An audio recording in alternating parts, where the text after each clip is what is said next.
अस्सलाम वालेकुम। Previous lecture में हमने क्लासिफिकेशन ऑफ हाइड्रोकार्बन्स को स्टडी किया था। ठीक है, तो आज हम उसी को ही। जी अल्हम्दुलिल्लाह, मैं ठीक हूँ। आप कैसे हैं? अच्छा, तो लास्ट लेक्चर में हमने टाइप्स ऑफ हाइड्रोकार्बन्स को स्टडी किया, मतलब स्केच हमने। गुड। स्केच हमने जो है वो स्टडी कर लिया था, लेकिन थोड़ा सा हम उनको डिफाइन कर लेते हैं कि जो सैचुरेटेड हाइड्रोकार्बन्स क्या है, अनसैचुरेटेड हाइड्रोकार्बन्स क्या है। तो सैचुरेटेड और साइक्लिक एसाइक्लिक हाइड्रोकार्बन्स जो है वो उनको किस तरह से डिफाइन करें, तो ओपन चेन हाइड्रोकार्बन्स को अगर हम डिफाइन करना चाहें तो हम किस तरह से डिफाइन करेंगे। Open chain hydrocarbons are those hydrocarbons in which carbon atoms join और attach to form open chains. ठीक है, जैसे स्ट्रेट चेन्स हैं, ठीक है, कोई जिसमें रिंग नहीं होती, बेशक वो ब्रांच्ड हो सकती हैं, ठीक है, लेकिन उसमें कोई जो है वो रिंग नहीं होती। जैसे सिंपल हम जो है वो एन ब्यूटेन लिखते हैं या एन प्रोपेन, या इस तरह से कोई भी ऐसा स्ट्रेट चेन जो होगा, ओपन चेन होगा, उसको हम कह सकते हैं कि ये ओपन चेन हाइड्रोकार्बन्स हैं।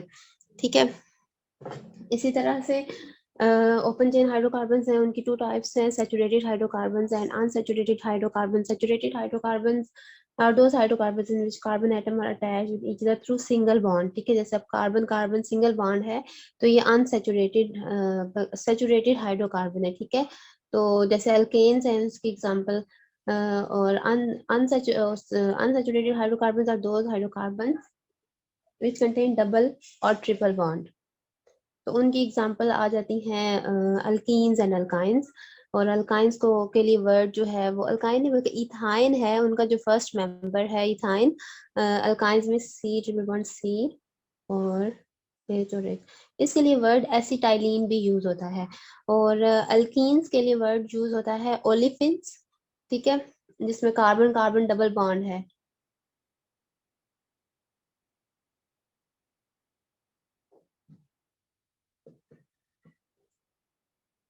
तो इस इनके लिए वर्ड यूज होता है ओलिफिन्स। ठीक है, और इनको एसिटाइल, इसमें सिर्फ जो इथाइन है उसको एसिटाइलिन बोला जाता है। यहाँ पे मैंने बुक में देखा था तो वहां पे लिखा हुआ था कि एसिटाइलिन जो है वो अल्काइंस को कहा जाता है, तो एसिटाइलिन जो है वो इथाइन को कहा जाता है, ये जो फर्स्ट मेंबर ऑफ अल्काइंस है उसको। अच्छा, अब जो है एक कार्बन कार्बन सिंगल बॉन्ड जो होंगे उनको, यानी कि जो अल्केन्स हैं, उनको कहा जाता है पैराफिन्स। ठीक है, अब ओलिफिन्स इनको क्यों कहा जाता है और इनको पैराफिन्स क्यों कहा जाता है। तो alkenes are called olefins, the name olefin is derived from the Latin word olefiant. ठीक है, ओलिफेंट से ये वर्ड डिराइव हुआ है लैटिन वर्ड से, जिसके मीनिंग है ऑयल फार्मिंग। और इनको ऑयल फार्मिंग क्यों कहा जाता है, because the lower members of form oily products on treatment with chlorine and bromine. ठीक है, जब क्लोरीन और ब्रोमीन के साथ रिएक्ट करते हैं तो जो प्रोडक्ट्स बनते हैं वो ऑयली इन नेचर होती है, तो इस वजह से इनको ऑलिफिन्स कहा जाता है। और पैराफिन्स हैं, तो पैराफिन्स मीन लिटिल अफिनिटी। इनकी अफिनिटी जो है ना, रिएक्टिविटी इनकी कम है, इस वजह से इनको पैराफिन्स कहा जाता है। और पैराफिन्स ये they have little affinity, they are less reactive due to inertness of sigma bond. तो सिग्मा बॉन्ड जो है वो इनका इनर्ट होता है। इनर्ट क्यों होता है, क्योंकि उसकी, जैसे अब हमें पता है कि सिग्मा बॉन्ड जो है वो कैसे बनता है, इस तरह से हेड टू हेड ओवरलैपिंग से, इस यूं मतलब ऐसे ओवरलैपिंग। तो ये जो है यहाँ पे न्यूक्लियाई होते हैं। ठीक है, इसमें जो इलेक्ट्रॉन डेंसिटी होती है वो यहाँ पे होती है in between the line joining the two nuclei. तो दोनों न्यूक्लियाई के दरमियान में वो जो है वो टाइटली पैक्ड होते हैं इलेक्ट्रॉन्स, और ना इजीली एक्सपोज्ड नहीं होते कि इन पर कोई भी जो है वो रिएक्ट कर सके, बाहर से कोई इलेक्ट्रोफाइल आके रिएक्ट कर सके, या इनके ये खुद जो है वो उन इलेक्ट्रॉन से दूसरों पर अटैक कर सके। तो इस तरह से ये जो है ना, ऑक्सीडाइजिंग रिएजेंट हो या रिड्यूसिंग रिएजेंट हो या एसिड बेसिस हो, उनके साथ उनकी रिएक्टिविटी ऑर्डिनरी कंडीशंस में तो कम होता है, इसके लिए फिर स्पेसिफिक कंडीशंस रिक्वायर्ड होती हैं जब ये रिएक्ट करते हैं। तो इस वजह से इनके लिए वर्ड पैराफिन्स भी यूज होता है। Next is closed chain hydrocarbons. Closed chain hydrocarbons are those hydrocarbons in which carbon atoms attach to form ring. ठीक है, जैसे और closed chains, या तो closed chain या फिर यही जो है ये chain जो है वो क्लोज होकर मतलब रिंग फॉर्म बनाती हैं, तो उनको कहा जाता है क्लोज्ड चेन हाइड्रोकार्बन्स। जैसे अब ये है कि ये साइक्लोप्रोपेन इसको बोलेंगे, 1 2 3 थ्री कॉर्नर्स है, मतलब हर कॉर्नर पे एक एक कार्बन होगा। और इसी तरह से अगर साइक्लोब्यूटेन है तो ये इस तरह से 4 कार्बन। ठीक है, अब इनके करस्पॉन्डिंग जो ओपन चेन हाइड्रोकार्बन है, जैसे अब ये साइक्लोप्रोपेन है, तो जो एन प्रोपेन है सिंपल जो ओपन चेन है, उसमें जो इसमें और इसमें जो है वो 2 हाइड्रोजन लेस होंगे। साइक्लोप्रोपेन में 2 हाइड्रोजन लेस होंगे, बिल्कुल अल्कीन्स की तरह। इनका फार्मूला जो है ना वो अल्कीन्स वाला होगा, जनरल फार्मूला CnH2n। ये जो साइक्लिक हाइड्रोकार्बन है उनका होगा जनरल फार्मूला।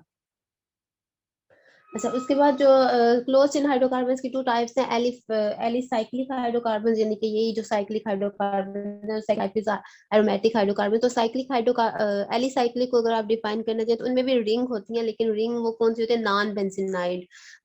दो cyclic hydrocarbon which contain non benzenoid rings, ठीक है, आर कॉल्ड एलिसाइक्लिक हाइड्रोकार्बन्स। और बेंजीनॉइड जो एरोमेटिक हाइड्रोकार्बन्स है which contain at least 1 benzene ring are called aromatic hydrocarbons.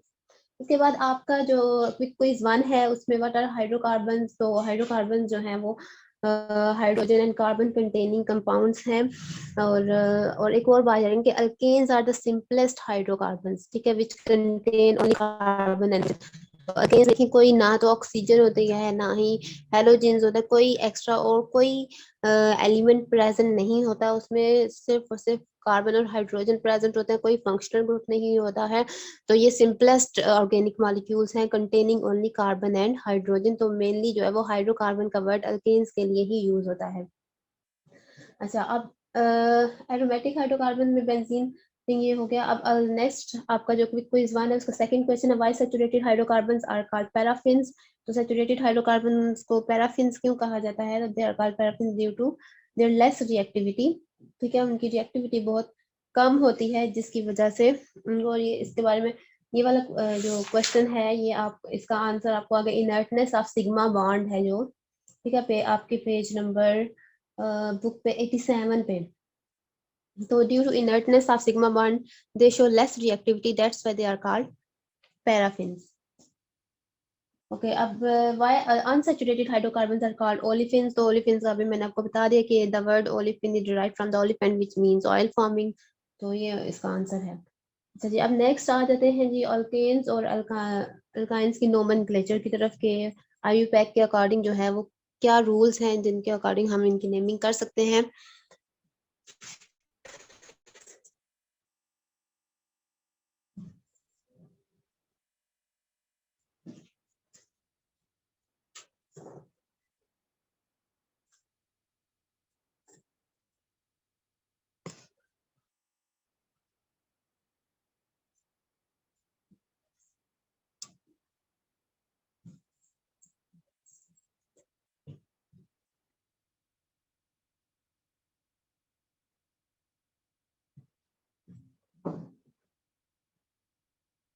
तो सबसे पहले नेमिंग में कोई भी कंपाउंड होगा तो उसकी हमने फर्स्ट रूल जो है आईयूपैक के अकॉर्डिंग, तो फर्स्ट रूल ये है कि सबसे पहले तो हमने पेरेंट चेन सिलेक्ट करनी है। ठीक है, पेरेंट चेन यानी कि जो एंड में नेम होगा, फॉर एग्जांपल मतलब एक पूरा नेम है, सब्स्टिट्यूएंट्स के पहले नेम आएंगे, फिर लास्ट पे जो नेम लिखना है ना वो होगा पेरेंट नेम, यानी कि अब वो पेरेंट नेम किसका होगा, जो पेरेंट चेन होगी।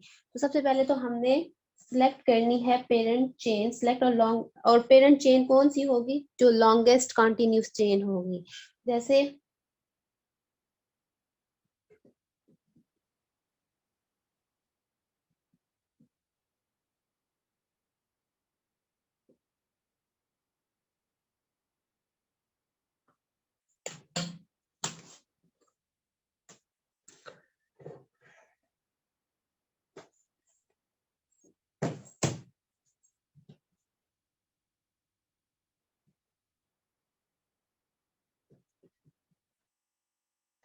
एक ये है एग्जांपल, और जैसे आप एक और एग्जांपल है CH3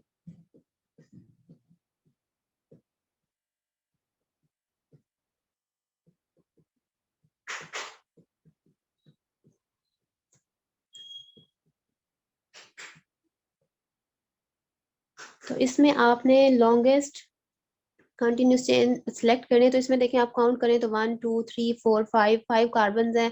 अगर हम इस तरह से भी काउंट करें ये इसको मिला के अगर इस तरह इसको एज अ सब्स्टिट्यूट रहने दें और इस तरह से भी काउंट करें तो देखते हैं कितने कार्बन है 1 2 3 4। तो ये 4 है, इसका मतलब है इसमें यही लॉन्गेस्ट चेन है, तो यही पेरेंट चेन होगी। अब इसमें भी देख लेते हैं, इसमें देखें 1 2 3 4 5 6 6 कार्बन चेन है ये। और यहाँ पे सब्स्टिट्यूएंट भी अगर हम इसके साथ भी करके देख लें, चेक करके कि ये क्या है, तो कितने 1 2 3 4 5, तो इस तरह से ये 5 बने, मतलब ये लॉन्गेस्ट चेन हम नहीं सिलेक्ट कर सकते इसको।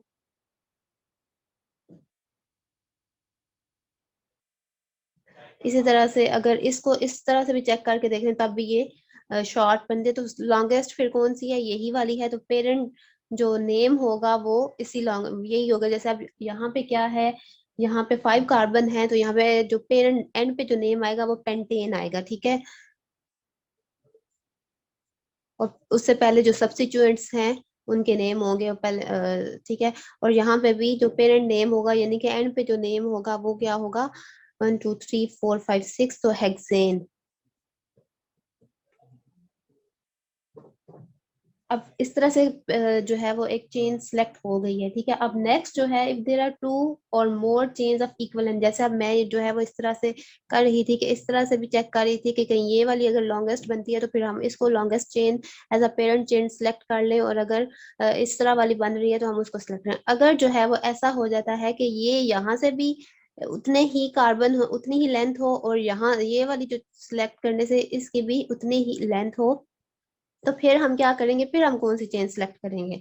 तो उसका जो है वो हम अभी एग्जांपल से कर लेते हैं कि हम उसके लिए कौन सी सिलेक्ट करेंगे।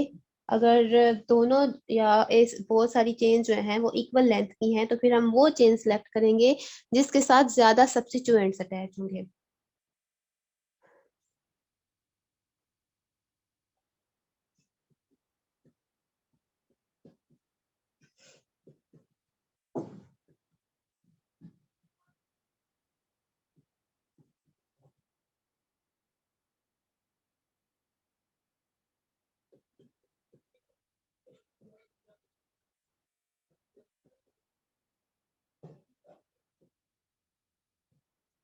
अच्छा, अब ये देखें जरा कि इस तरह से काउंट करें तो 1 2 3 4 5 6, ये 6 है।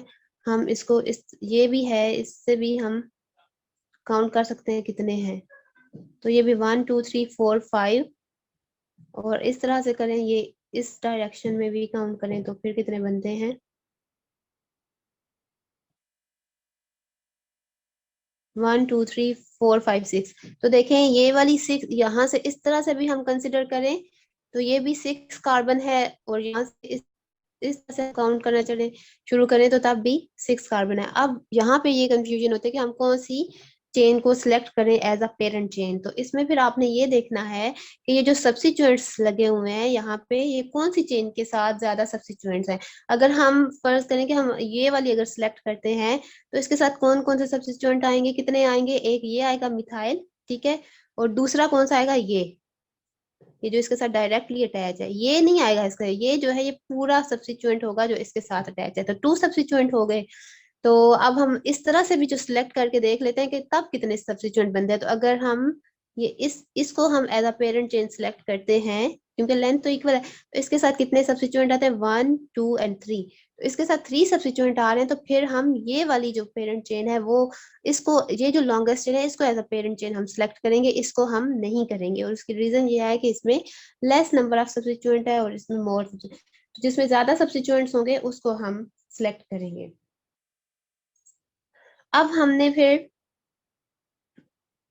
नंबरिंग स्टार्ट करनी है। ये इस तरह से फर्स्ट स्टेप में ये तो हो गया कि लॉन्गेस्ट चेन सेलेक्ट हो गई, ठीक है। अब हमने स्टार्ट, क्योंकि जो पोजीशन होती है, सब्स्टिट्यूएंट्स जो लगे होते हैं ये जो साइड पे लगे हुए थे, ये सब्स्टिट्यूएंट्स होते हैं, इनकी हमने पोजीशन भी शो करवानी होती है ताकि पता चले कि कौन से। तो वो पोजीशन हम कैसे शो करते हैं कि कार्बन का कौन से कार्बन की नंबरिंग करके, ठीक है। तो कार्बन की नंबर, जो कार्बन चेन है या पेरेंट चेन है, उसकी हम नंबरिंग करेंगे, तो इस तरह से सब्स्टिट्यूएंट जो है वो उनकी पोजीशन शो करवाएंगे। तो अब हम नंबरिंग करते हैं, लेकिन नंबरिंग में भी क्या ध्यान रखना है कि एक तो इस चीज का ध्यान रखना है कि नंबरिंग जो है वो उस एंड से स्टार्ट करनी है जहाँ पे पॉसिबल सब्स्टिट्यूएंट को पॉसिबल लोएस्ट नंबर मिले।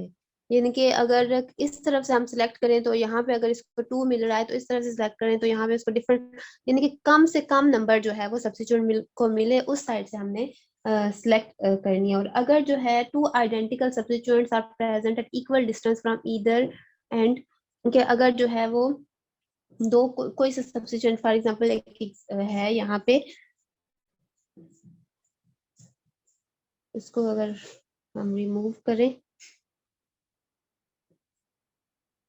और यहाँ से, ठीक है, अब ये 3 मिथाइल ग्रुप्स हैं, एक जैसे हैं दोनों का। अगर हम इधर से भी इधर से काउंट करना चले शुरू करें तो 1 2, इधर से करें तो इसको भी लोएस्ट नंबर मिल रहा है, और फिर इसको 3 और 4। फिर हम क्या करें, हमें कंफ्यूजन होगी कि हम इधर से स्टार्ट करें या इधर से स्टार्ट करें। तो फिर आपने क्या करना है कि फॉर एग्जाम्पल आपने इधर से स्टार्ट किया 1 2 3 4 5 6, फिर आप इनके जो कार्बन के नंबर्स हैं उनको ऐड अप करें, और सम करने पे जो आंसर आता है, जिसके केस में इधर से भी काउंट करके देखते हैं 1 2 3 4 5 6। अब हम देखते हैं कि इस केस में सब्स्टिट्यूएंट्स के कौन कौन से नंबर आते हैं, 2 4 और 5। इनको सम अप करें तो कितना बनता है, 11। और इधर से जो हमने स्टार्ट किए काउंटिंग, तो फिर इनके नंबर्स क्या हैं, 2, इसका 3 और इसका 5। तो इनको सम अप करने से क्या आया है हमारे पास, 10। तो जिसका सम कम आएगा हम उस साइड से प्रेफर करेंगे कि उस साइड से नंबरिंग स्टार्ट करें। तो ये देखें कि यहाँ पे इस साइड से नंबरिंग स्टार्ट की है तो हमारे पास ये सम आया 10, यानी कि कम जो है वो इन सब का जो पोजीशन के नंबर्स हैं उनका सम कम आया है इससे। तो फिर हम ये वाली जो है वो नंबरिंग करेंगे इस साइड से।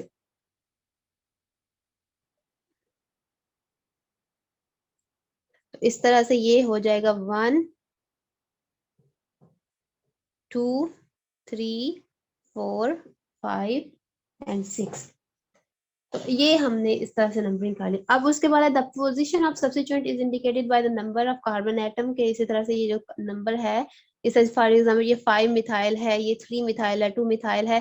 तो इनको अगर हमने नेम देना है तो इस तरह से करेंगे, 2 2 है ना, तो यहाँ पे 2 फिर कामा लगाएंगे, ठीक है, एक जैसे है ना, 2 फिर उसके बाद 3, उसके बाद ये कौन सा नंबर है, 5, और कामा आपने लगाना है लाजमी, 2 3 5, फिर हाइफन, और कितने हैं ये मिथाइल, ट्राई मिथाइल।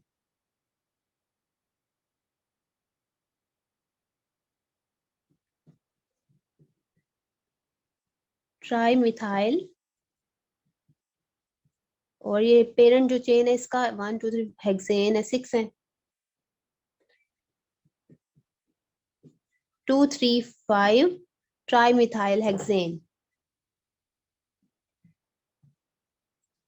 अब अगर है कि name of the alkyl groups are written before the name of the parent hydrocarbon in alphabetical order. अब यहाँ पे तो एक ही जैसे सब्स्टिट्यूएंट्स थे, लेकिन अगर जो है कहीं पे भी कोई और ग्रुप भी लगा होता है, फॉर एग्जांपल यहाँ पे जो है वो मैं एक और इथाइल ग्रुप अटैच कर देती हूँ, C2H5, ये इथाइल है, ये इथाइल सब्स्टिट्यूएंट है, ये मिथाइल है। तो फिर आपने जो अल्फाबेटिकल आर्डर को फॉलो करना है कि जिसका नेम जो है वो अल्फाबेटिकल आर्डर में पहले आ रहा है उसको आपने पहले लिखना है, और जिसका, जैसे अब इथाइल है तो इथाइल ई से वो पहले आएगा और मिथाइल जो है वो बाद में आएंगे। तो इथाइल की पोजीशन भी आपने फिर अलग से बताने, क्योंकि ये डिफरेंट है और ये डिफरेंट है। तो ये थ्री थ्री पोजीशन है इसकी, 3, उसके बाद हाइफन इथाइल, फिर हाइफन लगाएंगे, और फिर उसके बाद आपने, ये तीनों एक ही हैं तो इनके फिर हम नंबर्स लिखेंगे, 2 पोजीशंस जो हैं, फिर कामा 3 5, फिर हाइफन, और फिर ट्राई मिथाइल,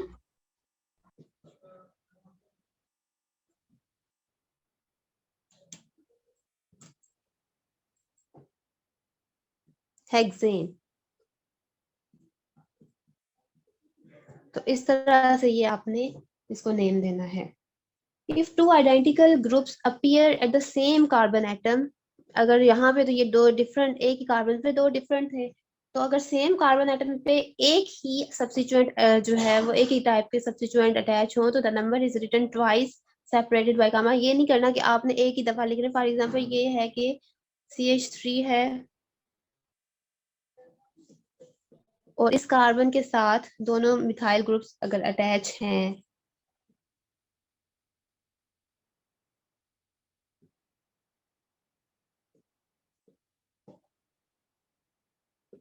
तो आप ये देखें मिथाइल, आप टू पोजीशन, यहाँ पे देखें, यहाँ पे कोई मसला नहीं है, दोनों का कोई इक्वल डिस्टेंस। यहाँ पे इसको मिथाइल को लोएस्ट जहाँ पे नंबरिंग मिल रही थी 2 नंबर, यहाँ से अगर यहाँ से हम नंबरिंग स्टार्ट करते तो यहाँ पे इसको नंबर मिलता 4, पोजीशन नंबर मिलता 4, लेकिन हमने इस साइड से करनी है क्योंकि ताकि इसको कम से कम नंबर मिले। तो ये देखें अब कार्बन के साथ सेकंड वाली जो कार्बन है उसके साथ दोनों मिथाइल ग्रुप अटैच है, तो फिर आपने टू टू इस तरह से, मतलब टू और कामा टू, फिर उसके बाद डाई है, टू है तो फिर डाई मिथाइल, थ्री होता तो ट्राई मिथाइल लिखते, डाई मिथाइल पेंटेन।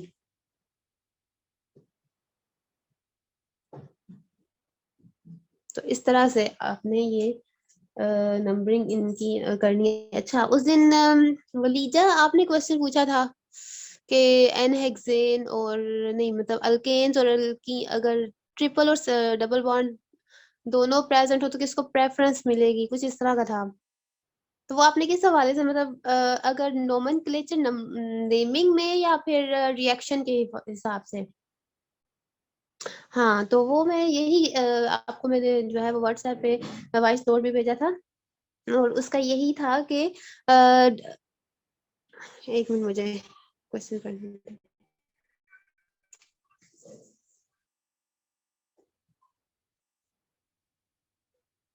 अच्छा, क्या क्वेश्चन था आपका, अभी आप मुझसे पूछ लें।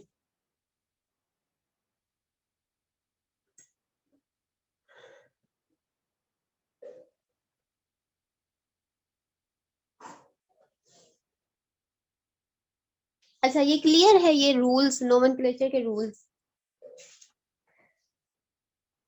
अगर डबल और ट्रिपल बॉन्ड दोनों होंगे तो कंपाउंड की प्रॉपर्टीज डबल बॉन्ड वाली होंगी या ट्रिपल बॉन्ड वाली। अच्छा, डबल और ट्रिपल बॉन्ड अगर दोनों प्रेजेंट होंगे तो दोनों प्रेजेंट होंगे तो दोनों की प्रॉपर्टीज क्या होंगी, दोनों का जो है वो ट्रिपल बॉन्ड वाली रिएक्टिविटी प्रॉपर्टीज भी शो करेगा और डबल बॉन्ड वाली भी प्रॉपर्टीज शो करेगा। लेकिन फिर हम ये करेंगे कि एक को एज अ सब्स्टिट्यूएंट लेंगे, ठीक है, और उसको अल्केन कहेंगे या अल्काइन। हाँ, तो वो उसमें नेमिंग में पता है क्या होगा, नेमिंग में फिर जिस तरह से पेरेंट चेन सिलेक्ट करनी होती है ना, तो पेरेंट चेन में हम देखेंगे कि ट्रिपल बॉन्ड जो है वो कहाँ पे आ रहा है, वो एज अ सब्स्टिट्यूएंट में आ रहा है या फिर एज अ पेरेंट चेन में आ रहा है।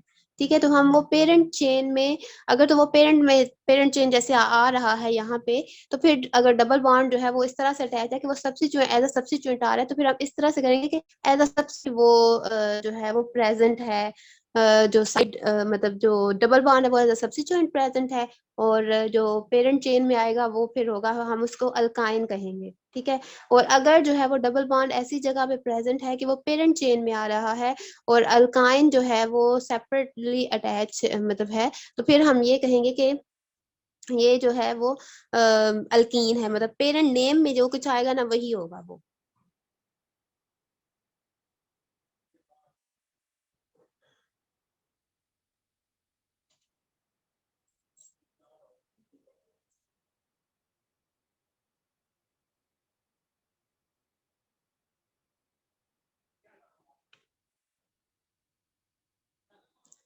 अगर दोनों पेरेंट चेन में है लेकिन कोई एक को तो हमने एज अ सब्स्टिट्यूएंट लेना है, वो तो फिर मैं कोई एग्जांपल देखूंगी, उसमें देखूंगी कि वो उसको हम किस तरह से नेम करें।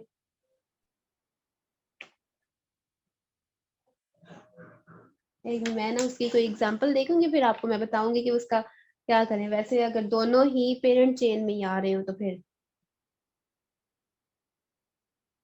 वो फिर जैसे वो पॉली फंक्शनल हाइड्रोकार्बन होते हैं जिनमें मोर देन वन टाइप के फंक्शनल ग्रुप्स प्रेजेंट होते हैं, तो वो फिर उसका भी यही होगा कि उसमें वो जो है अल्काइन वाली प्रॉपर्टीज भी होंगी और अल्कीन वाली भी प्रॉपर्टीज होंगी, लेकिन वो मैं कंपाउंड देखूंगी, अगर कोई मुझे एग्जांपल मिलती है तो मैं आपको बताऊंगी।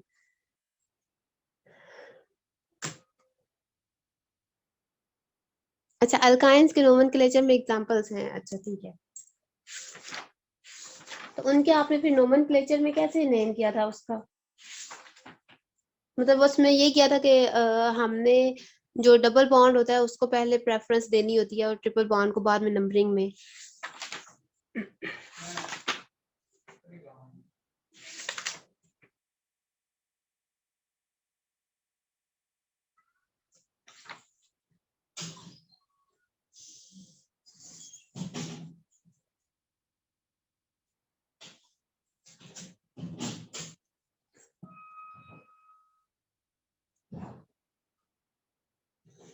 अच्छा, डोमिनेंट कौन सा होगा अगर दोनों पेरेंट चेन में हैं तो? फिर वही मैं भी देखती हूँ।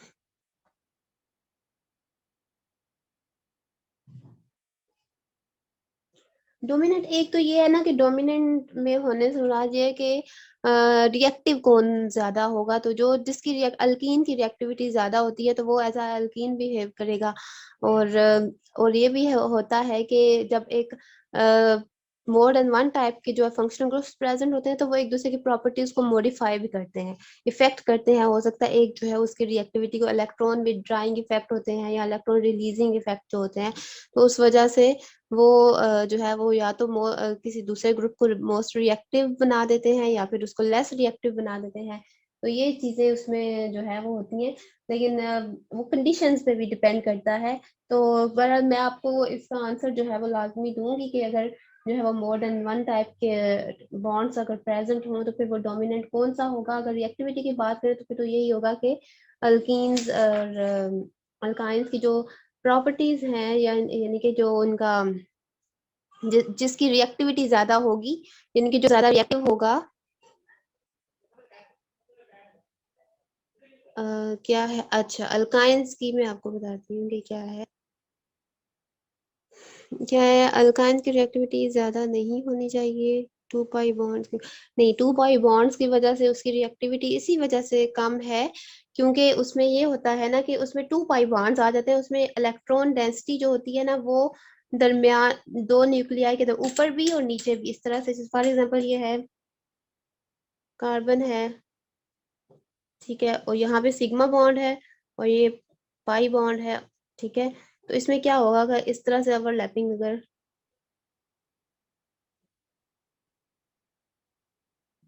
क्योंकि दो पी ऑर्बिटल्स ओवरलैप करेंगे ना, तो यहाँ पे क्या होगा कि यहाँ पे भी पाई बॉन्ड, यहाँ पे भी पाई बॉन्ड होगा। तो वो क्या करते हैं कि बहुत ज्यादा इलेक्ट्रॉन डेंसिटी जो है वो इसको क्या कर लेगी टाइट, और ये न्यूक्लियाई हैं दोनों, तो बहुत ज्यादा इलेक्ट्रॉन डेंसिटी होने की वजह से वो जो वहां पे जो अल्कीन है वहां पे तो एक ही थी ना, अबव या बिलो होगी, और उसको जो है वो इस वजह से वो इतनी टाइटली पैक नहीं होते। तो पाई में जो है वो दो पाई बॉन्ड्स होने की वजह से क्या होगा कि इलेक्ट्रॉनिक क्लाउड जो है इन बिटवीन द न्यूक्लियाई बहुत ज्यादा होगा, जिसकी वजह से ये जो न्यूक्लियाई हैं वो एक दूसरे के करीब आ जाएंगे, टाइटली पैक्ड हो जाएंगे। तो यही वजह है कि ये लेस रिएक्टिव होते हैं, लेकिन अल्केन से ज्यादा कम रिएक्टिव नहीं होते हैं, अल्केन से ज्यादा ही इनकी रिएक्टिविटी होती है। सबसे ज्यादा अल्कीन्स होते हैं रिएक्टिव, फिर उसके बाद अल्काइंस और उसके बाद फिर आएंगे अल्केन। तो अल्कीन से अगर इनकी करवाएं, कंपैरिजन करवाएं, तो फिर जो है ये लेस रिएक्टिव है। और लेस रिएक्टिव इस वजह से कि बहुत ज्यादा इलेक्ट्रॉन ऊपर नीचे इलेक्ट्रॉन डेंसिटी है, तो वो क्या होगी कि दरमियान में जो न्यूक्लियाई हैं वहां। हाँ, तो अल्काइंस की बात हो रही थी कि अल्काइंस जो है उनकी रिएक्टिविटी पे। तो अल्काइंस में ये मैं बता रही थी कि carbon atoms are held together by triple bond, एक सिग्मा बॉन्ड है, टू पाई बॉन्ड्स हैं। तो electron density between carbon atom is very high. तो अब ऊपर नीचे जब ज्यादा है तो वो क्या है कि कार्बन एटम, अब ये देखें अगर अल्कीन है तो अल्कीन में जो है वो एक ही पाई बॉन्ड है, ठीक है, और एक सिग्मा बॉन्ड है। तो वो क्या होगा कि अबव रहेगा या बिलो रहेगा, वो ये न्यूक्लियाई है लाइन जो इनको ज्वाइन कर रही है, तो वो न्यूक्लियाई है। लेकिन अब ये क्या है, इसके जब दो पाई बॉन्ड बन जाते हैं तो वो पूरे के पूरे को कवर कर लेते हैं। तो वो पूरे को पूरे कर जब कर लेते हैं तो वो इलेक्ट्रॉन डेंसिटी जो है वो जब दोनों ऊपर भी होगी नीचे भी होगी और कार्बन एटम्स के दरमियान में भी होगी, तो वो जो है वो कार्बन एटम्स को जो है वो ड्रा कर लेगी एक दूसरे के क्लोज आ जाएंगे। तो electron in triple bond are therefore less exposed and less reactive toward electrophilic reagents. तो वो लेस एक्सपोज होंगे, सामने नहीं होंगे, क्योंकि कार्बन उनको टाइटली जो है वो उनके न्यूक्लियाई ने उनको पकड़ा हुआ होगा, होल्ड किया हुआ होगा।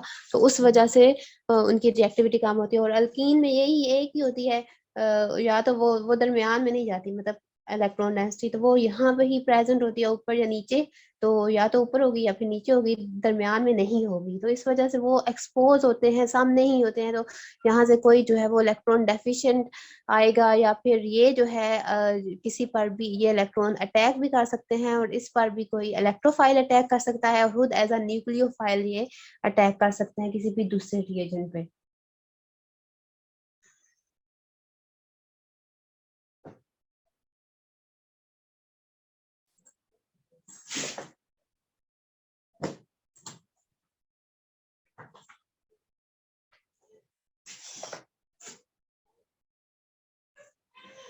अच्छा, अब उसके बाद यहाँ पे नेमिंग गिवन है, डिफरेंट नेम है आपकी बुक में ही, methane, ethane, propane, butane, pentane, hexane, heptane. अच्छा, अब एक जो है वो थोड़ा सा हम एक चीज देख लेते हैं, एक और चीज कि जब एक फॉर एग्जांपल एक ये लॉन्ग चेन है, ठीक है।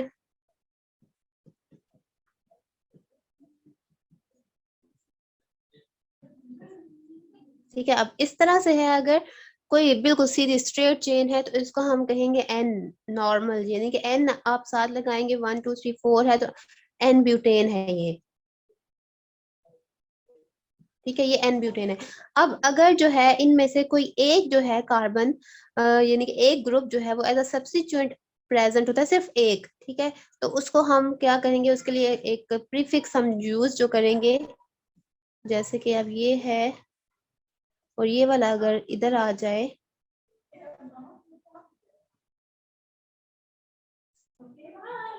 ठीक है।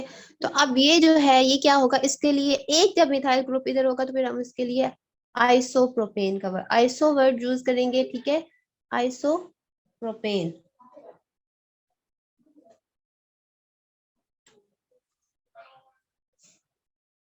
आइसोब्यूटेन बोलते हैं।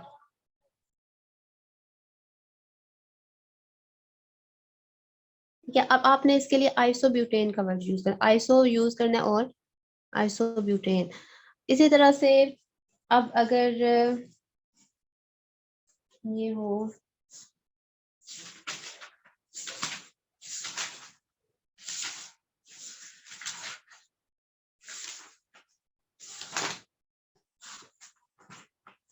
नियो का वर्ड भी एक यूज होता है जिसमें एक कार्बन है, ठीक है।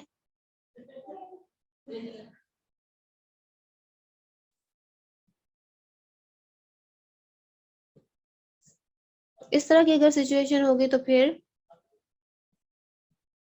इससे पहले हम नियो का वर्ड यूज करेंगे। जैसे आपकी इधर एग्जांपल भी है,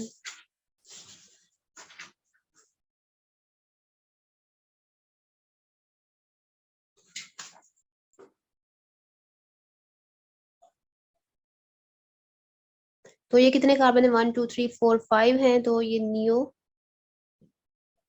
पेंटेन।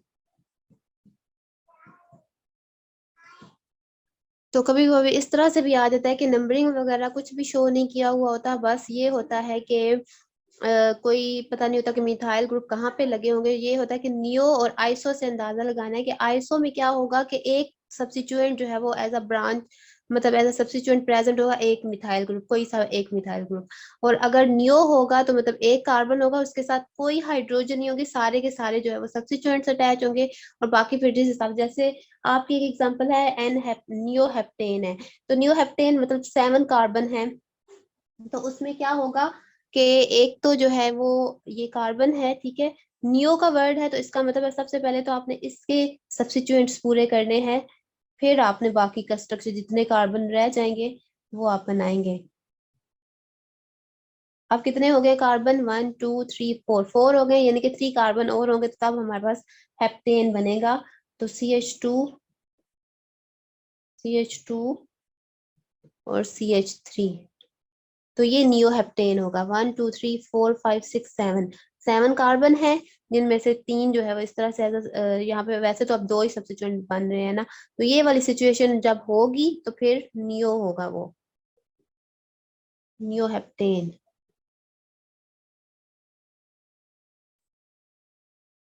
इसी तरह से एक आइसोहेप्टेन है, तो आइसोहेप्टेन में भी, तो डस्टर बटन,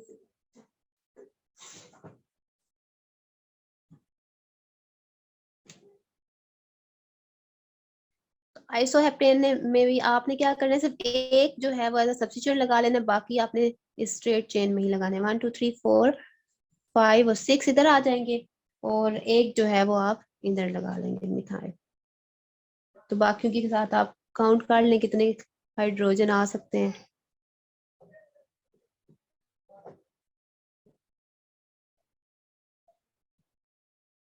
CH3, तो ये है आइसोहेप्टेन।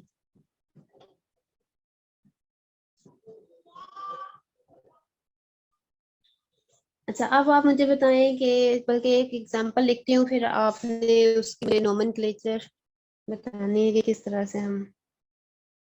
अच्छा, और ये जो है ना आइसोमर्स भी इनको कहा जाता है, जैसे आइसोमर्स होते हैं ना, those compounds which have similar molecular formula but different structural formula. तो आइसोहेप्टेन है, एन हेप्टेन है, या न्यू हेप्टेन है, तो ये तीनों आइसोमर्स हैं।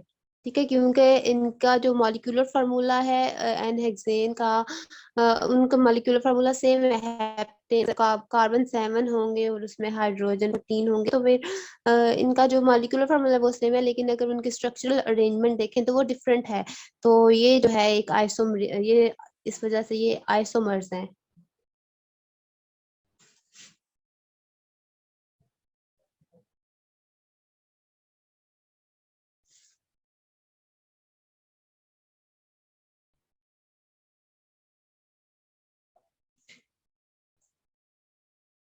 अच्छा, इनके आपने स्ट्रक्चर बनाने हैं कुछ, आपके एक एग्जांपल गिवन है, डाई मिथाइल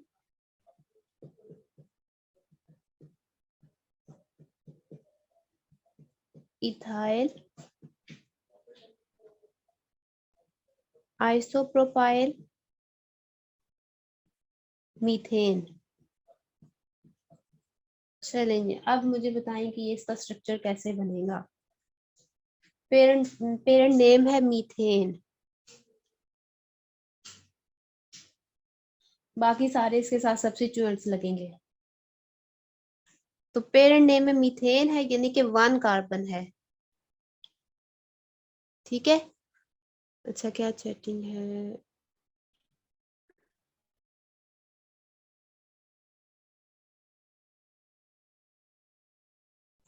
हाँ, किसी एल्केन के कितने आइसोमर ये हमें नहीं पता चल सकता, ये एक्सपेरिमेंटल ही है, ये इसका कोई फार्मूला पिक क्लियर नहीं है।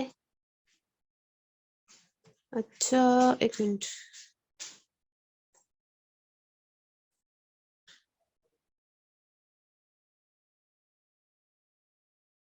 नहीं है क्लियर, अभी देखें।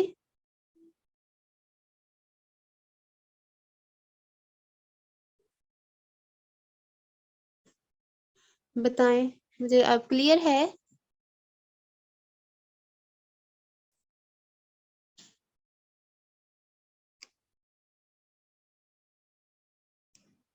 रिफ्लेक्शन आ रही है, एक मिनट जरा।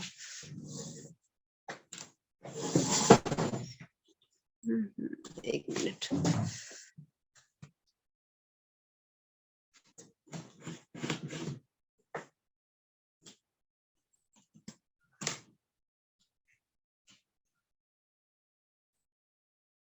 अभी भी आ रही है?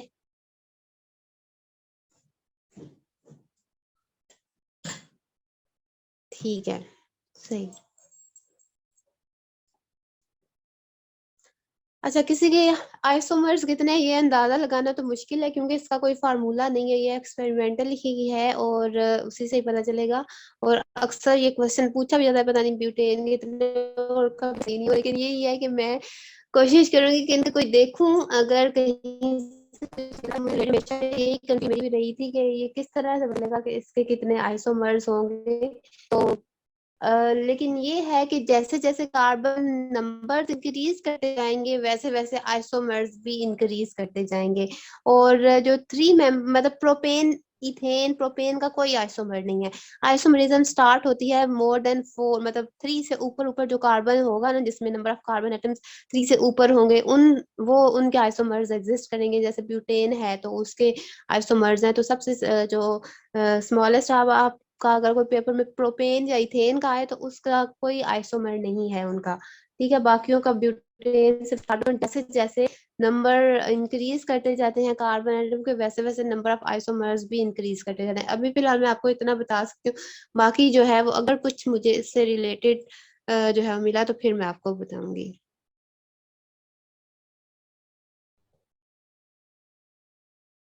Alkynes are more reactive than alkenes. No, alkynes are not more reactive than alkenes. Alkenes are more reactive.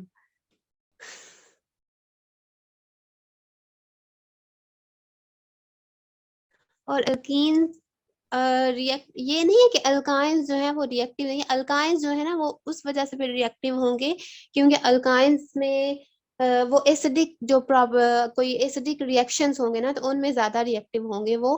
क्योंकि जब इस तरह की सिचुएशन होती है ना ये, तो वो क्या करते हैं कि प्रोटॉन पे इतना होल्ड नहीं होगा, क्योंकि sp हाइब्रिडाइजेशन है, तो sp जो है वो क्या होगा कि कार्बन जो है वो ज्यादा इलेक्ट्रॉन को अपनी तरफ अट्रैक्ट कर ले, तो ये इजीली इलेक्ट्रॉन जो है वो लूज कर देते हैं, तो इस वजह से ये एज अ एसिड बिहेव कर सकते हैं।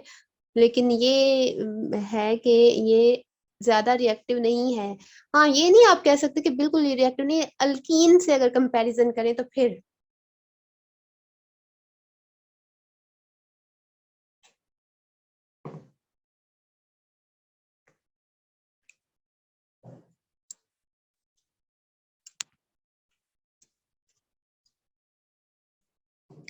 अच्छा, हम जो है वो इसका कर रहे थे, तो ये इसमें मीथेन जो है वो as a parent chain present है। पेरेंट तो यहाँ पे एक कार्बन है, बाकी सारे सब्स्टिट्यूएंट हैं।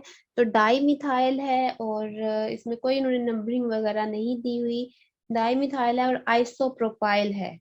आइसोप्रोपाइल मीन के यहाँ पर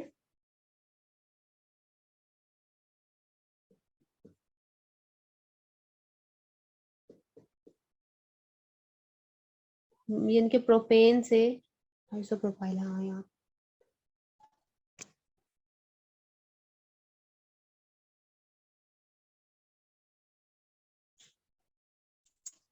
मीथेन पेरेंट हाइड्रोकार्बन यहाँ पे इस तरह से है कि कार उन्होंने, मतलब ये उन्होंने नेम गिव, आपकी बुक में ही ये नेम गिवन है।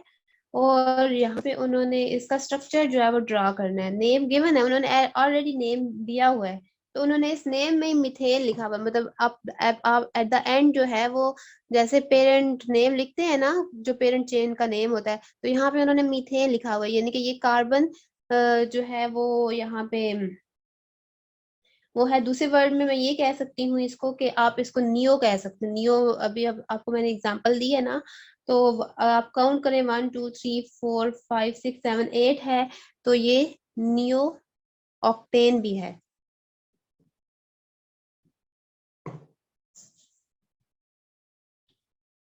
तो यहाँ पे अब क्या है कि मीथेन, उसके बाद सारे सब्स्टिट्यूएंट है, आइसोप्रोपाइल सब्स्टिट्यूएंट है, इथाइल सब्स्टिट्यूएंट है और डाई मिथाइल। तो डाई मिथाइल इधर आ जाए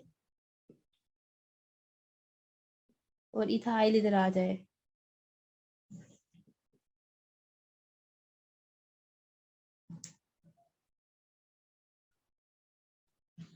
तो अब ये देखिए, यहाँ पे वो सिचुएशन बन गई है ना कि जो नियो के लिए हम कहते हैं कि एक कार्बन होता है, उसके साथ सारे सब्स्टिट्यूएंट्स लगे होते हैं। तो उन्होंने नियो लिखने की बजाय आईयूपैक के अकॉर्डिंग जो है इस तरह से लिख दिया कि di methyl ethyl isopropyl methane. और यहाँ पे उन्होंने कोई रूल्स फॉलो नहीं किए हुए, देखे जरा। इथाइल मतलब ये देखें, इथाइल है तो इथाइल का अल्फाबेटिकली जो है वो पहले आना चाहिए, तो ये आपकी बुक में ही write the structure of following compounds में ये नेम गिवन है।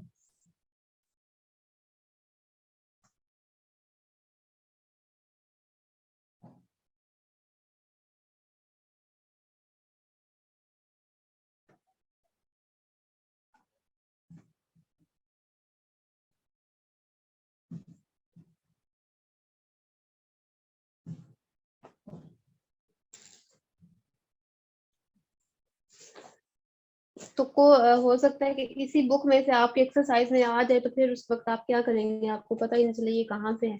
तो ये इसलिए मैं आपको जो है वो बता रही हूँ कि ये आपके मिस प्रिंट भी यहाँ पे हुआ हुआ है। ये मीथेन मीथेन जो लिखा हुआ है ना, सी पेज नंबर 86 है, ठीक है। उसमें एक्टिव, उस पे जो एक्टिविटी है, तो उसमें देखें कि ये अभी जो मैंने लिखा है ये डी वाला लिखा है, डाई मिथाइल इथाइल आइसोप्रोपाइल। और साथ में यहाँ पे मेरी बुक पे तो यहाँ पे आइसोप्रोपाइल के साथ मीथेन नहीं लिखा हुआ, तो ये हमें इसके साथ मीथेन भी लिखना है। और सी के साथ जो है वो दो मीथेन मीथेन लिखे हुए हैं, जैसे ये है। यहाँ पे देखें ये मिस प्रिंट हुआ हुआ है, यहाँ पे एक ही मीथेन है, ठीक है। और ये वाला जो एक्स्ट्रा मीथेन लिखा हुआ है वो ये डी के साथ आएगा।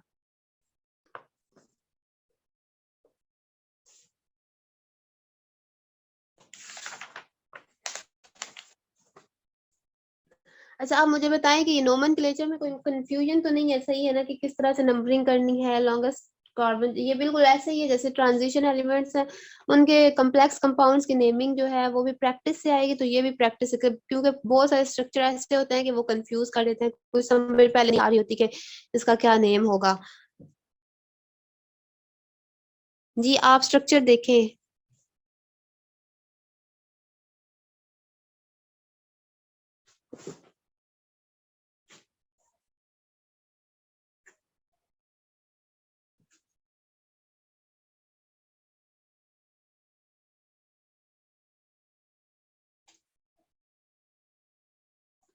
उसके बाद एक और है, 3 इथाइल हेक्सेन, ठीक है। तो अब हेक्सेन है तो पेरेंट चेन मतलब जो है वो 6 होंगे उसमें, 1 2 3 4 5 एंड 6। 1 2 3 अगर इस साइड से हम काउंटिंग करें तो 3 इथाइल, थर्ड कार्बन पे ethyl as a substituent present है, C2H5। आप इस तरह से भी लिख सकते हैं, या फिर CH2CH3 उस तरह से भी आप लिख सकते हैं। बाकी हम इनके हाइड्रोजन पूरे कर लेते हैं। यहाँ पे कितने हाइड्रोजन आएंगे, 3 इसके इसके साथ हैं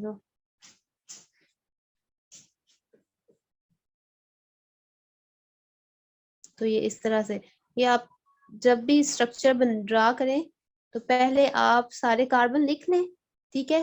फिर उसके बाद आप हाइड्रोजन, क्योंकि हाइड्रोजन ड्रा लिखने में जो है कंफ्यूजन हो जाती है कि कितने आएंगे कितने, तो वो इस तरह से फिर आप बैलेंसी पूरी कर लें।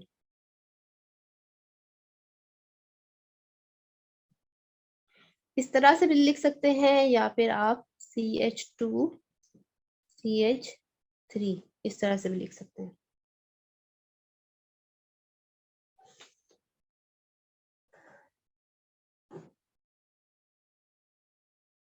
अच्छा, अब एक मैं स्ट्रक्चर ड्रा करती हूँ, उसका नेम लिखना है।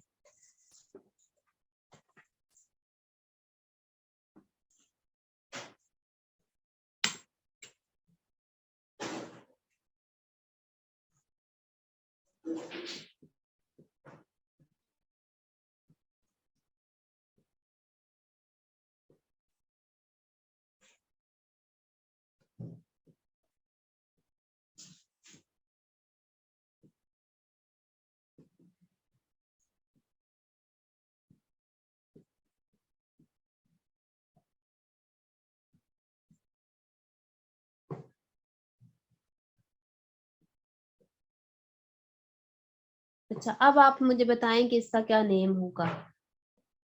आयुपैक के रूल्स को फॉलो करें। हाँ, अब ये देखें, आप क्लियर है। अब बताएं इस कंपाउंड का नाम आपने बताना है मुझे।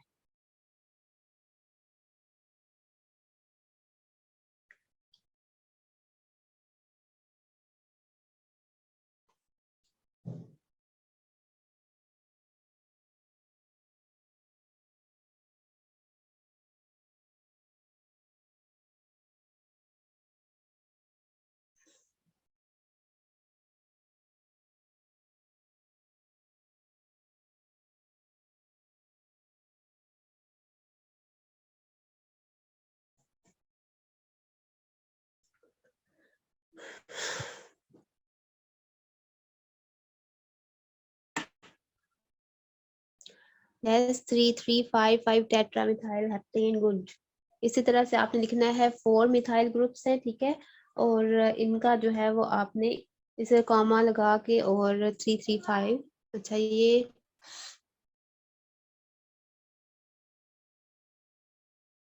हाँ, ये सबाहत आपने जो है वो 3,3,5,5 कॉमा अभी तो आपने इस तरह से डाल कर दिया ना, लेकिन कॉमा जरूर आपने डालना है और हाइफन, इन चीजों का आपने ध्यान रखना है। 3,3,5,5 यहाँ पे कॉमा होना चाहिए और उसके बाद फिर हाइफन लगा के फिर आपने टेट्रा मिथाइल लिखना है। इन चीजों का भी आपने ख्याल रखना है, ठीक है। Tetra methyl heptane.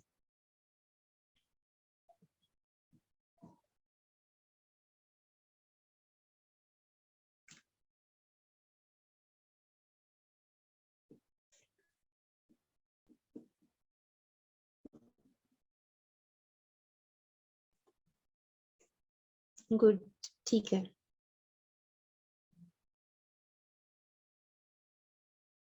Methyl heptane, ठीक, सही। अच्छा एक और था क्वेश्चन था, वलीजा ने किसने पूछा था कि ब्रांच्ड ब्रांच्ड अल्केन्स जो होते हैं वो ज्यादा स्टेबल होते हैं और as compare to straight chain alkanes. तो yes, branch chain are more stable as compare to straight chain alkanes, और उसकी रीजन यही होती है कि they are thermodynamically stable, more stable.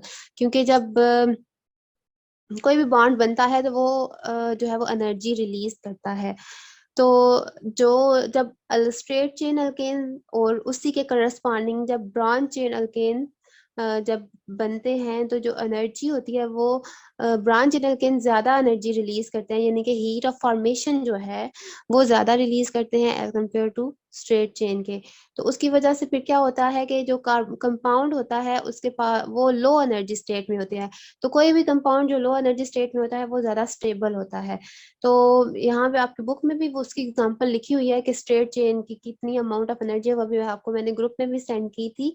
तो वो उस एक तो वो रीजन है, ठीक है, कि उनका जो थर्मोडाइनामिकली वो ज्यादा स्टेबल होते हैं, लोअर एनर्जी स्टेट होते हैं, तो इस वजह से स्टेबिलिटी है उनकी। और सेकंड ये है कि अगर रिएक्शन के लिए जो है वो उन पर कम से कम रिएक्शन क्यों होता है कि एक तो ये होता है कि उनका कंपैक्ट स्ट्रक्चर हो जाता है। जब वो ब्रांचेस होती है ना तो कंपैक्ट हो जाता है, इलेक्ट्रॉन कंपैक्ट इलेक्ट्रॉनिक स्ट्रक्चर होता है। जैसे अब ये कार्बन है, इसकी जो है यहाँ पे भी मिथाइल ग्रुप है, यहाँ पे भी मिथाइल ग्रुप है और यहाँ पे भी अगर मिथाइल ग्रुप है, तो क्या होगा कि अब इसका इस कार्बन पे अगर अटैक करवाना है वो मुश्किल होगा, क्योंकि इधर भी मिथाइल ग्रुप है, इधर भी हर तरफ से स्टैटिक हिंड्रेंस होगी कि कोई भी इस पर जो है वो रिएक्ट नहीं कर सकता, अटैक नहीं कर सकता। दूसरा ये कंपैक्ट ऐसे फैला हुआ स्ट्रक्चर जैसे बिल्कुल स्ट्रेट चेन हो तो वो बहुत लंबी चेन बनेगी, जबकि वही जो है वो ऐसे ब्रांचेस की फॉर्म में कॉम्पैक्ट स्ट्रक्चर हो जाएगा। जब कॉम्पैक्ट स्ट्रक्चर हो जाएगा तो फिर भी जो है वो स्टैटिक हिंड्रेंस ज्यादा होगी, अटैक मुश्किल होगा। तो इस वजह से भी फिर वो जो है वो लेस स्टेबिलिटी होगी। और दूसरी रीजन जो इनका मेल्टिंग एंड बॉइलिंग पॉइंट का है कि जो स्ट्रेट चेन होते हैं उनका मेल्टिंग पॉइंट हाई होता है as compare to branch chain alkanes के। तो उसमें भी आप देख लें कि ये देखें, आप एक लंबा मॉलिक्यूल ऐसे सीधा लंबा बनाए तो उसका साइज ज्यादा बड़ा होगा ना, बहुत लंबा होगा, उसका सरफेस एरिया ज्यादा होगा। लेकिन जब ऐसे कॉम्पैक्ट हो जाएगा तो इतनी लेंथ वाइज जो है ये कम हो जाएगा, तो जिसकी वजह से मॉलिक्यूल कॉम्पैक्ट हो गया, साइज कम हो गया। तो जो फोर्सेस इनमें प्रेजेंट होती है, वॉन वाल फोर्सेस, उनकी तो स्ट्रेंथ किस चीज पे डिपेंड कर रही होती है, साइज ऑफ मॉलिक्यूल पे। तो ब्रांच चेन में जो है वो साइज ऑफ मॉलिक्यूल डिक्रीज कर जाता है, कॉम्पैक्ट हो जाता है, कम हो जाता है। अब उस कम जो है साइज की वजह से जो इंट्रा मॉलिक्यूलर फोर्सेस है उनकी स्ट्रेंथ कम हो जाती है। इस वजह से जो ब्रांच चेन अल्केन्स हैं उनके melting and boiling point high होते हैं, नहीं लो होते हैं। और जो स्ट्रेट चेन है उनके हाई होते हैं, क्योंकि उनका साइज जो है, उनका सरफेस एरिया जो होता है वो बहुत ज्यादा होता है, मॉलिक्यूलर साइज ज्यादा होता है, तो ये रीजन होती है।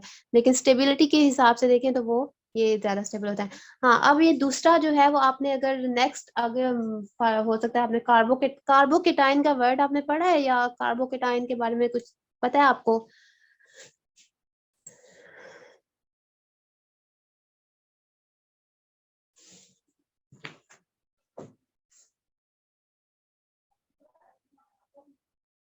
हाँ, इलेक्ट्रॉन लविंग तो वो है, लेकिन इलेक्ट्रॉन डेफिशिएंट स्पीशी होती है कि जब फॉर एग्जांपल ये अल्काइल हेलाइड हैं, ठीक है, CH3 है और Cl है, अल्काइल हेलाइड्स हैं।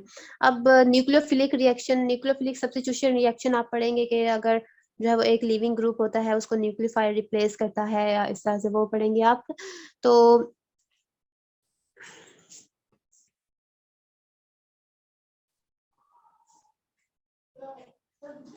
जब कार्बन की वैलेंसी होती है ना कंपाउंड, अच्छा कार्बोकेटाइन वो होता है जब कार्बोकेटाइन वो होता है, फॉर एग्जांपल कि ये है ना, ठीक है, ये इस तरह से टू स्टेप्स होंगे। पहले ये लीव, टू टाइप के सब्स्टिट्यूशन रिएक्शन आप पढ़ेंगे, एक होगा SN1 सब्स्टिट्यूशन रिएक्शन और एक होता है SN2 सब्स्टिट्यूशन रिएक्शन। तो बेटा उसकी जगह पे आकर न्यूक्लियोफाइल जो है वो बॉन्ड बना लेता है। तो ये देखें इसमें क्या होगा कि अगर लीविंग ग्रुप है, लीव करेगा एक स्टेप, तो एक स्टेप में क्या, फर्स्ट स्टेप में जो है ना ये तो बॉन्ड ब्रेक करेगा। तो जब बॉन्ड ब्रेक करेगा तो CH3 पॉजिटिव आएगा, क्योंकि जो ये बॉन्ड पेयर का जो इलेक्ट्रॉन है ना, ये क्लोरीन अपने साथ ले जाएगा क्योंकि ये ज्यादा इलेक्ट्रोनेगेटिव है, तो Cl नेगेटिव की फॉर्म में। तो ये चीज जो है ना, ये जब ये इसको कहते हैं पॉजिटिव चार्ज जब होता है, इसको कहते हैं कार्बोकेटाइन। ठीक है, अब ये कार्बोकेटाइन इतना स्टेबल नहीं है, ये एकदम से रिएक्ट करेगा दूसरे किसी भी कंपाउंड के साथ, ये इतना स्टेबल नहीं है। लेकिन अब यही जो है कार्बोकेटाइन कुछ इस तरह का हो, अगर CH हो साथ में, इसके इधर भी मिथाइल ग्रुप लगा हुआ हो, यहाँ पे भी मिथाइल ग्रुप लगा हुआ हो, तो फिर ये वाला जो कार्बोकेटाइन होगा वो ज्यादा स्टेबल होगा। क्यों? क्योंकि यहाँ पे कार्बन के पास डेफिशिएंसी ऑफ इलेक्ट्रॉन है। अब इस डेफिशिएंसी ऑफ इलेक्ट्रॉन को फुलफिल कौन करेंगे? ये जो मिथाइल ग्रुप लगे हुए हैं, मिथाइल ग्रुप जो है वो इलेक्ट्रॉन रिलीजिंग, ज्यादा इलेक्ट्रॉन नेगेटिव नहीं है, इतने इलेक्ट्रॉन को अपनी तरफ अट्रैक्ट नहीं करते, बॉन्डिंग पेयर जो होगा। तो वो क्या करेंगे, उस इलेक्ट्रॉन पेयर को रिलीज करेंगे ताकि इसको स्टेबलाइज हो जाएगा, इसके पास जो डेफिशिएंसी है वो थोड़ी सी उसमें स्टेबिलिटी आ जाएगी। तो ये सेकेंडरी, आपने अगर पढ़ा हो कि फंक्शनल ग्रुप के साथ अगर 2 मिथाइल ग्रुप्स अटैच हो तो उस कार्बन को कहते हैं सेकेंडरी कार्बन। अगर 3 कार्बन अटैच हो, ये सारा आप आगे पढ़ेंगे, लेकिन यही है कि यहाँ पे जो है ये भी ब्रांचिंग ही है, तो ब्रांचिंग की वजह से कार्बोकेटाइन जो है वो ज्यादा स्टेबल है, और जितनी ज्यादा ब्रांचिंग होगी उतनी कार्बोकेटाइन स्टेबल होगा। तो है वो अल्केन जो है वो सिंपल अल्केन्स हैं, तो वो ब्रांचेस हैं, तो ब्रांचिंग की वो मैंने आपको बता दिया कि क्यों उनकी स्टेबिलिटी होती है और उनके बॉइलिंग पॉइंट्स क्यों हाई होते हैं। चलिए ठीक है, अब टाइम हो गया काफी। नेक्स्ट इंशाल्लाह हम अगली क्लास में पढ़ेंगे। अल्लाह हाफिज।